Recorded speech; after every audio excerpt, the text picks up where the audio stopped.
사무엘상 4장 1절로 11절까지의 말씀입니다. 구약성경 414페이지에 있습니다. 사무엘상 4장 1절로 11절까지의 말씀인데 오늘 성경 구절은 아마 4절까지 나와 있을 겁니다. 우리 4절까지 말씀을 우리 한 목소리로 같이 읽도록 하겠습니다. 사무엘상 4장 1절로 4절까지의 말씀입니다. 사무엘의 말이 온 이스라엘에 전파됨이라. 이스라엘은 나가서 블레셋 사람들과 싸우려고 에베네셀 곁에 진치고 블레셋 사람들은 아벡에 진쳤더니 블레셋 사람들이 이스라엘에 대하여 전열을 벌이니라. 그 둘이 싸우다가 이스라엘이 블레셋 사람들 앞에서 패하여 그들에게 전쟁에서 죽임을 당한 군사가 4,000명 가량이라. 백성이 진영으로 돌아오매 이스라엘 장로들이 이르되 여호와께서 어찌하여 우리에게 오늘 블레셋 사람들 앞에 패하게 하셨는고 여호와의 언약궤를 실로에서 우리에게로 가져다가 우리 중에 있게 하여 그것으로 우리를 우리 원수들의 손에서 구원하게 하자 하니 이에 백성이 실로에 사람을 보내어 그룹 사이에 계신 만군의 여호와의 언약궤를 거기서 가져왔고 엘리의 두 아들 홈니와 비느하스는 하나님의 언약궤와 함께 거기 있었더라. 아멘. 네, 오늘 말씀을 통해서 나에게 하나님은 어떠한 분인가라는 주제로 함께 말씀을 나누려고 합니다. 사랑하는 여러분, 오늘 우리는 사무엘상 4장을 통해서요 매우 중요한 질문 앞에 서게 됩니다. 나에게 하나님은 어떤 분인가? 이 질문은 단순한 신학적 질문이 아닙니다. 이것은 우리의 신앙의 본질을 드러내는 거울이며 우리의 영적 상태를 진단하는 척도가 되는 질문입니다. 개혁주의의 신앙의 아버지 존 칼빈은 그의 기독교 강요 첫 문장에서 이렇게 말합니다. 거의 모든 지혜의 총합은 두 부분으로 이루어져 있다. 하나님을 아는 지식과 우리 자신을 아는 지식이다. 우리가 하나님을 어떻게 아느냐에 따라 우리의 삶의 전체의 방향성이 결정된다고 해도 과언이 아닌 이야기입니다. 사무엘상 4장은 이스라엘이 하나님을 얼마나 왜곡되게 이해하고 있었는지를 적나라하게 보여주고 있는 그러한 장면들이 곳곳에 드러납니다. 그들은 만물의 창조주이시며 주권자이신 하나님을 자신들의 필요를 따라 조정할 수 있는 하나님으로 도구로 전략시켜버렸습니다. 하나님의 언약궤를 마치 부적처럼 여기며 전쟁터로 가져갔고 그 결과는 참담한 패배를 맞이하게 되었죠. 오늘 본문을 통해서 우리는 이 세 가지 핵심 질문을 다루고자 합니다. 첫 번째는 이스라엘은 왜 패배했고 하나님을 도구화하는 것이 무엇을 의미하며 마지막으로 참된 하나님은 그러면 어떠한 분인가에 대해 우리가 서로 묻고 질문하며 또한 말씀이 무엇이라고 말씀하는가를 함께 찾아보려고 합니다. 먼저 이스라엘이 패배한 원인은요, 이 하나님이 없는 기독교, 말 그대로 하나님의 명령이 아닌 자신의 뜻대로 행하는 그러한 어리석음을 보였기 때문입니다. 본문 1절 말씀입니다. 사무엘의 말이 온 이스라엘에 전파되니라. 이 말씀 직후 갑자기 이스라엘과 블레셋 사이에 전쟁이 일어납니다. 그런데 이 전쟁의 시작에 대해 성경은 침묵하고 있습니다. 하나님의 명령도 선지자의 말씀도 제사장의 기도도 없습니다. 구약시대 이스라엘의 전쟁은 단순히 영토 분쟁이 아니었습니다. 그것은 하나님의 백성이 하나님의 명령에 따라 하나님의 뜻을 이루어가는 거룩한 전쟁이었습니다. 여호수아가 여리고성을 공격할 때도, 기드온이 미디안을 칠 때, 다윗이 골리앗과 싸울 때 모두 하나님의 명령과 보장하심이 있었습니다. 그러나 이번 전쟁은 다릅니다. 이스라엘은 하나님께 묻지도 않고 자신들의 판단으로 전쟁을 일으켜가고 있다는 것입니다.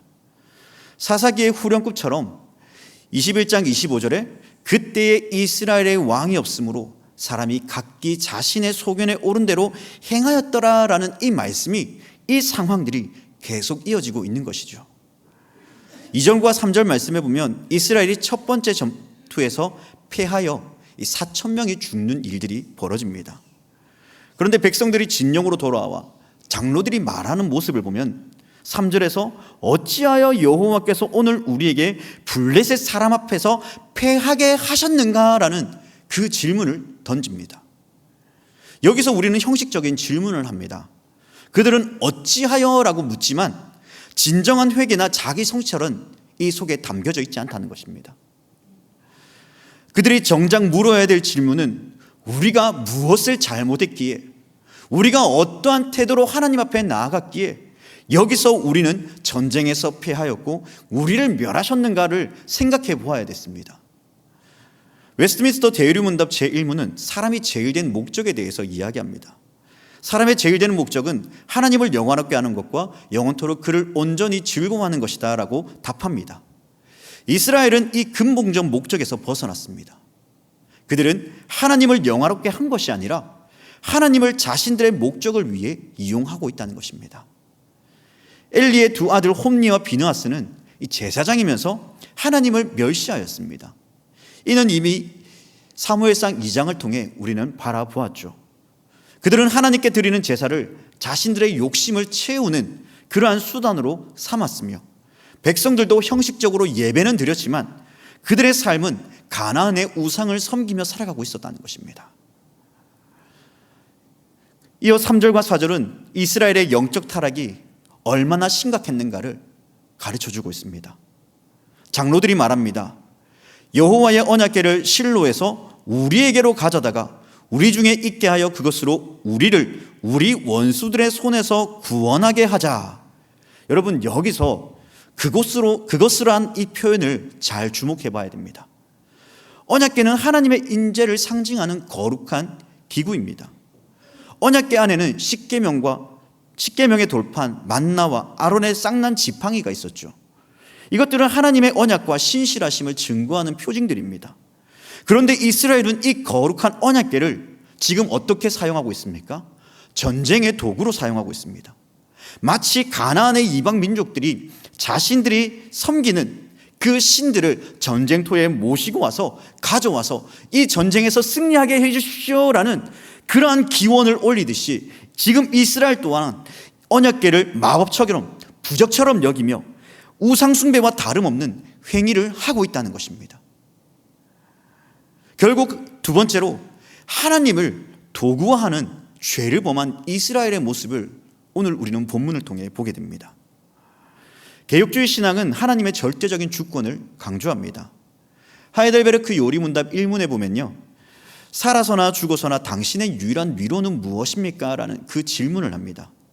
그리고 이러한 답변이 있습니다. 나는 몸과 영혼이 살아서나 죽어서나 나의 것이 아니요 신실하신 구주 예수 그리스도의 것입니다 라고 고백합니다. 내가 하나님의 소유이지 하나님이 나의 소유가 아닙니다. 그러나 이스라엘은 이 관계를 변화시켰습니다. 그들은 자신들이 주인이고 하나님을 필요에 따라 부를 수 있는 저급한 신으로 착각했다는 것입니다. 오늘날 우리도 같은 유혹에 빠질 수 있습니다.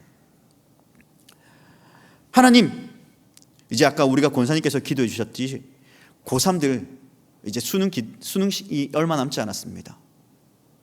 그 수능 때 저도 이런 어리석은 좀 기도를 했던 것 같습니다. 하나님, 점수 잘 받게 해주면 제가 하나님의 영광을 위해 살아가겠습니다. 여러분들은 혹시 어떻습니까? 또 다른 의미에서 하나님, 이번 사업만 성공하게 해주시면 제가 하나님 앞에 많은 11조를 드리겠습니다. 하나님, 내가 원하는 배우자를 만나게 해주시면 제가 열심히 교회를 다니겠습니다. 여러분 혹시 젊었을 때나 아니면은 어떠한 조건을 걸고 하나님 앞에 혹시 딜을 하지는 않았습니까? 제가 고등학교 때 아마 한번 이야기한 적이 있었습니다. 교회 마이크 선을 수리하면서 새벽까지 수리를 하면서 하나님, 제가 마이크 선을 수리하니까요 6개 새벽까지 수리한 거 아시죠? 하나님 보셨죠? 저를 잘 되게 해주셔야 됩니다. 하나님, 그렇게 기도하면서 열심히 일을 했던 적이 있었습니다. 물론 결과적으로 보면 하나님께서 잘 되게 해주신 것 같기는 같습니다. 그런데 우리는 이러한 조건들을 걸면서 하나님 앞에 딜을 할 때가 참 많다는 것이죠. 이것은 하나님을 우리의 목적을 달성하기 위한 수단으로 전략시키는 것입니다. 참된 신앙은 하나님 자체를 목적으로 해야 됩니다. 우리는 하나님을 사랑하고 경외하며 순종해야 됩니다. 그 이유가 무엇입니까? 하나님이 우리에게 크나큰 복과 은혜를 주셨기 때문입니다. 우리가 감당할 수 없는 놀라운 은혜의 복을 우리에게 더해 주셨습니다. 그러므로 우리는 하나님의 하나님 되심을 인정하며 하나님을 온전히 섬기는 그 백성들이 되어야 됩니다. 그런데 이스라엘은 언약궤라는 형식은 가지고 있었지만 그 언약궤가 상징하는 하나님과의 그 관계는 상실해 버렸습니다. 그들은 예배의 중심지 실로를 알고 있었고 제사장 제도도 유지하고 있었으며 언약궤도 보존하고 있었지만 그러나 이 모든 것이 내용없는 껍데기가 되어 버렸습니다. 칼빈은 이것을 향해 미신이라고 부릅니다. 미신은 이교도들만의 문제가 아니죠. 하나님의 백성도 하나님과의 살아있는 그 관계를 상실하고 그저 종교적인 형식만 남게 되면 우리 또한 하나님을 미신처럼 여기며 살아가게 된다는 것입니다. 그러므로 우리는 이러한 어리석음에서, 이러한 죄악에서 우리 자신을 날마다 돌이키며 하나님과의 그 관계를, 나에게 하나님은 어떠한 분인가를 계속해서 질문하고 생각하며 하나님의 하나님 되심을 인정하며 살아가야 됩니다. 오늘날 교회도 같은 위험에 노출되어 있습니다. 우리는 예배당 건물, 예배 순서, 찬양과 설교, 이 성례정 등의 형식은 가지고 있습니다. 그러나 이 모든 것이 하나님과의 살아있는 그 교제, 하나님과의 일대일적인 그 만남 속에서 나의 신앙의 고백과 그 삶이 하나님 앞에 온전히 드려지고 있습니까? 우리는 이러한 것들을 날마다 성찰해야 됩니다. 저 또한 목사이긴 하지만요, 여기서 자유롭지는 못합니다. 저 또한 연약하여 넘어집니다. 그렇기에 날마다 자신을 성찰하고 돌이켜야 됩니다. 사랑하는 여러분, 다시 한번 우리가 오늘 이 예배를 통하여서 하나님과의 흩어졌던 그 관계, 무너졌던 그 관계가 형식적인 그 예배의 모습이 아니라 나의 삶의 예배, 나의 믿음의 고백, 나에게 베풀어 주신 하나님의 놀라운 은혜에 감사하고 감격할 수 있는 그러한 예배가 되기를 주님의 이름으로 간절히 소망합니다. 세 번째로요, 이 참된 회개의 부재입니다. 그러므로 이스라엘에게 필요했던 것은 언약궤가 아니라 회개였습니다. 그들은 하나님께 이렇게 기도해야죠. 여호와여, 우리가 주를 멸시했습니다. 우리가 주의 율법을 저버렸습니다. 우리가 우상을 섬겼습니다. 우리가 제사를 더럽혔습니다. 우리를 용서하시고 회개할 마음을 주시옵소서라는 그 기도를 하나님 앞에 올려야 했습니다. 웨스트민스터 신앙고백서 15부분에 보면 이 회개에 대해 이렇게 설명합니다. 죄를 회개함은 복음의 은혜인데 이것의 교리는 믿음의 교리와 더불어 모든 복음 전도자들에 의하여 전파되어야 된다. 회개는 단순히 죄를 인정하는 것이 아닙니다. 죄를 미워하고 하나님께로 돌아서야 되는 것입니다. 새로운 삶을 살기로 결단하는 것이 회개입니다. 더불어 모든 복음의 전도자들에 의하여 전파되어야 되는 듯이 우리의 삶에도 또 우리의 주위에 있는 많은 성도들에게도 무너진 자들에게 이 삶을, 이 회개의 삶을 함께 나누며 다시 일으켜 나아가야 될 그 책임이 우리에게 있습니다. 이러한 회개를 통해 그들은 다시 고민하고 생각해야 됐습니다. 어떠한 고민입니까? 바로 참되신 하나님은 누구이신가입니다. 이스라엘의 패배는 하나님의 약함 때문이 아닙니다. 오히려 그것은 하나님의 주권을 드러내는 것입니다. 하나님은 당신을 모독하는 백성에게 굴복하지 않으셨죠. 하나님은 당신의 영광을 지키시며 당신을 경외하지 않는 자들을 징계하셨습니다. 5절과 9절 말씀에 보면 언약궤가 진영에 들어올 때 이스라엘의 백성들이 큰 소리로 외쳤습니다. 5절 말씀 우리 한번 보겠습니다. 우리 5절 말씀 다 같이 한번 읽어볼까요? 여호와의 언약궤가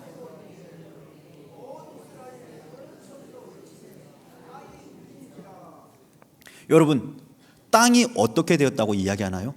울렸다고 이야기합니다. 여러분, 그리고 이 울림을 통하여서요, 놀라운 일들이 펼쳐집니다. 말씀을 그 밑으로 쭉 읽다 보면요, 블레셋 사람들이 두려워했다고 합니다. 그들은 하나님이 어떠한 분인가를 정확하게 인식하고 있는 사람들이었습니다. 과거 하나님께서 블레셋을 향하여서 어떻게 행하셨는가를 그들은 분명히 알았습니다. 그러므로 하나님을 두려워할 수밖에 없었죠. 그런데 이스라엘 백성들의 모습은 어떻습니까? 외형적으로 승리를 가져다 줄 그 신으로만 여기는 그러한 어처구니 없는 그 상황들을 연출하며 하나님의 언약궤를 진영 전쟁터 안으로 들고 왔다는 것입니다. 그곳에는 진정한 경외가 없었고 신뢰함이 없었습니다. 오히려 하나님에 대하여 무지하였고 하나님을 전쟁의 도구로 이용하는 어리석은 이스라엘 백성의 모습만 남아 있었다는 것입니다.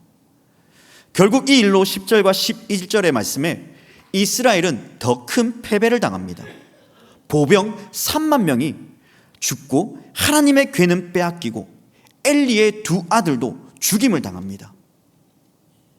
이스라엘이 빼앗겼던 그 영광을 하나님께서는 그 영광을 지키셨습니다.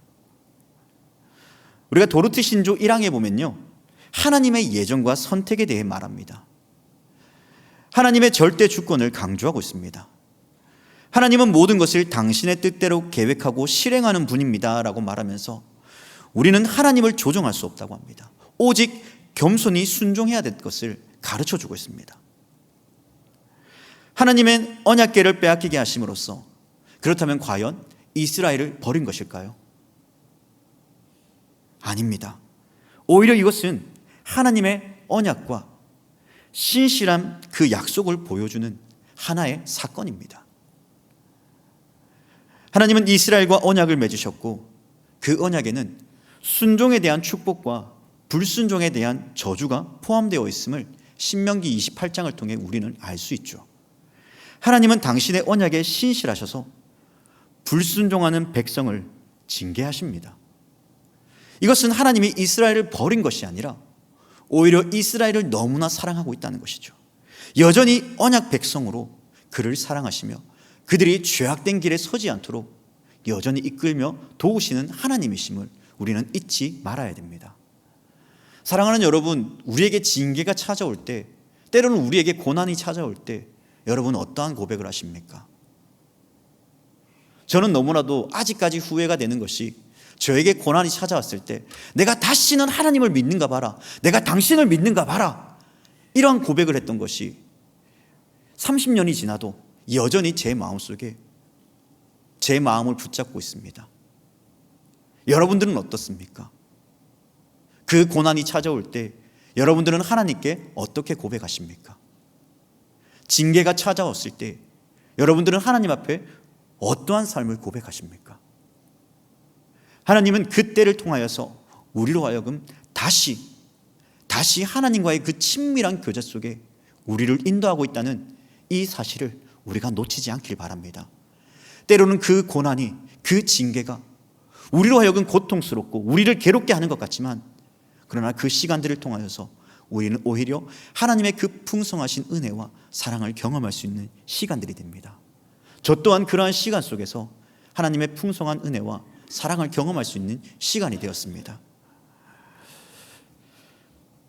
더 나아가 사무엘상 5장과 6장에서 우리는 언약궤가 블레셋에 있는 동안 어떠한 일이 일어나는지 알게 됩니다. 하나님은 블레셋의 우상 다곤을 무너뜨리시고 블레셋 사람들에게 재앙을 내리셔서 결국 그들이 언약궤를 이스라엘로 돌려보내는 사건을 보게 되죠. 그리고 살아계셔서 역사하시는 하나님이심을 그들은 고백하지 않을 수 없게 됩니다. 하나님께서는 스스로 하나님의 하나님 되심을 인정하며 어리석은 이스라엘 백성들로 깨닫게 하시죠. 하나님은 당신의 영광을 지키시며 백성을 끝까지 책임지시는 분이십니다. 비록 이스라엘을 하나님을 버렸어도 하나님은 이스라엘을 완전히 버리지 아니하시는 하나님의 놀라운 은혜이며 구원의 역사입니다. 궁극적으로 하나님은 구원자이십니다. 이스라엘의 패배는 끝이 아니라 새로운 시작이었습니다. 하나님은 이 사건을 통해 부패한 제사장 제도를 심판하시고 사무엘을 통해 새로운 시대를 열어가십니다. 그리고 결국 다윗 왕조를 세우고 그 다윗 자손으로 오실 메시아를 예비하게 하시죠. 사무엘상 4장의 비극은 또한 신약의 승리를 예비합니다.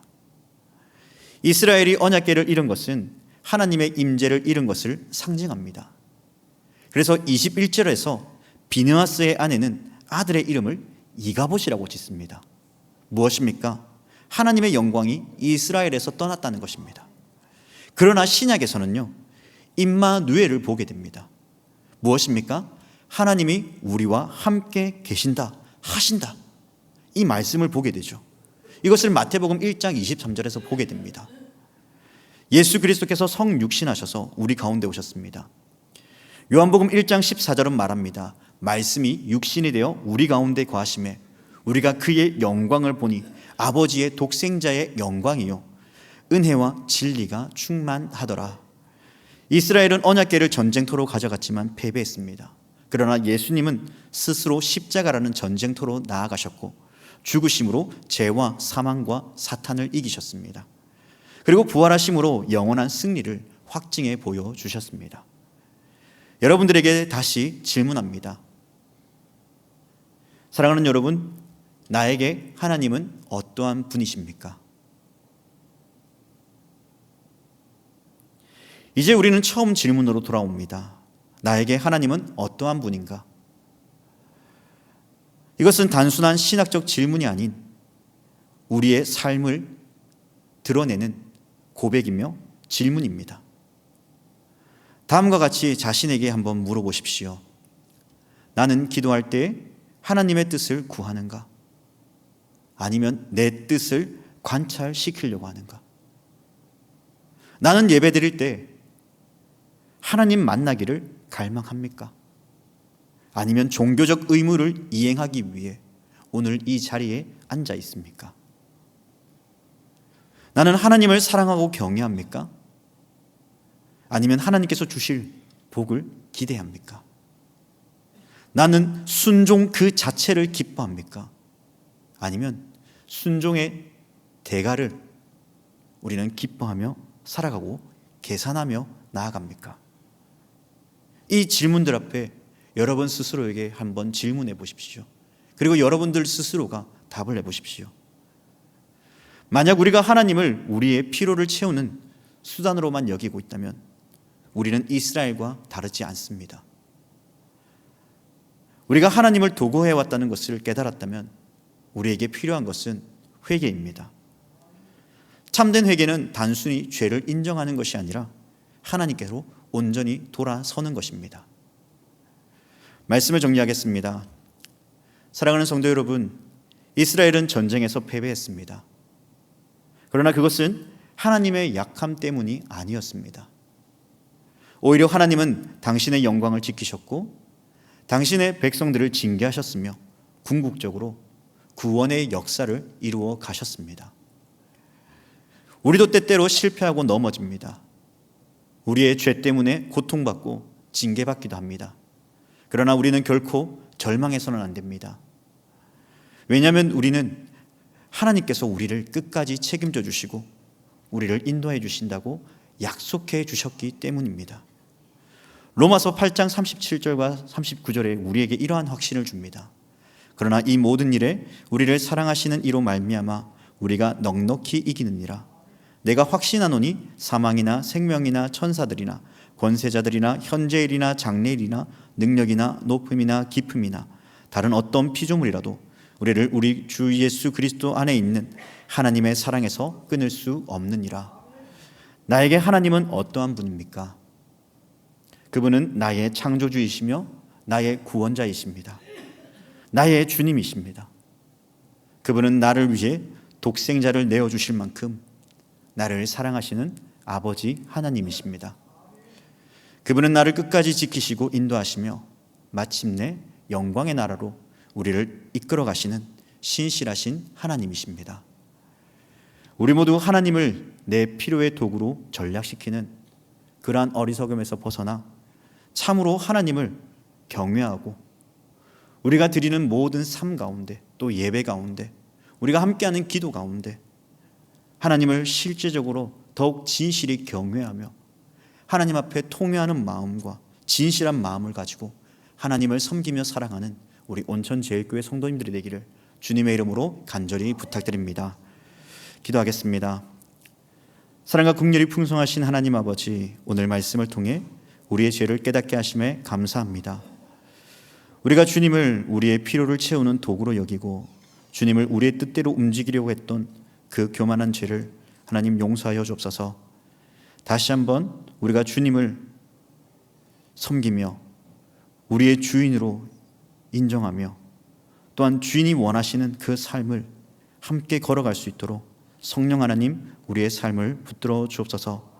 하나님 또한 우리 교회 공동체가 형식적인 종교 생활에 머물지 않고 주님과의 살아있는 교제를 누리며 날마다 회개하고 새로워지는 은혜를 경험하며 하나님께서 부어주시는 풍성한 은혜와 하나님이 부어주시는 그 긍휼하신 사랑을 매일 예배 가운데 또 삶 가운데 늘 차고 넘치는 그 은혜를 경험함으로 감사함으로 하나님 앞에 나아가는 그러한 우리 모두가 될 수 있도록 성령 하나님 붙잡아 주시고 인도하여 주시옵소서. 함께 주실 주님께 감사하며 예수님의 이름으로 기도합니다. 아멘.